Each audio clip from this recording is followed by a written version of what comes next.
A Croma tenim un equip amb ADN femení, amb gran capacitat de gestió i que, a més, aporta a les obres sensibilitat, delicadesa i exigència i emprem un protocol i metodologia científica que ens avala. La dona ha anat del rebuig al respecte, però encara queda molta feina a fer.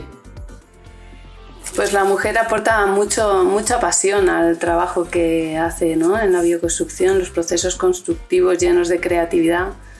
También pienso que cualquier persona que elige libremente su trabajo, pues las desarrolla, ¿no?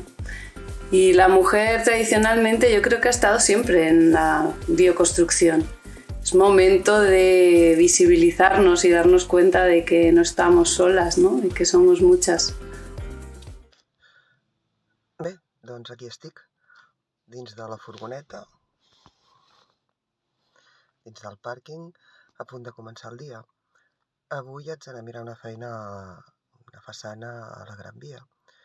Després me'n vaig al Passeig de Gràcia a continuar amb les restauracions que tenim interiors d'uns estucs esgrafiats i d'una pintura mural. A mi m'agrada la meva feina. M'agrada l'ambient de les bastides, de l'obra.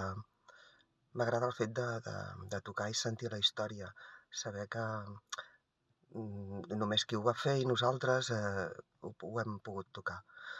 M'agrada contribuir a la història. També el fet de poder contribuir en nous estucs i nous esgrafiats. I això és molt gratificant i molt emocionant. Què podem aportar les dones en aquesta feina de la construcció?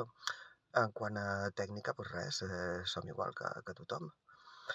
En quant a manera de ser, tenim una visió diferent de veure i viure les coses i el món. Podem ser més, receptives, resolutives, som més pràctiques amb la resolució de les coses, practicitat. Ja no dic sensibilitat perquè això depèn de les persones sempre, però sí que les dones, inclús en els equips de treball, jo penso que som diferents i això ho hem de portar i ho hem de potenciar.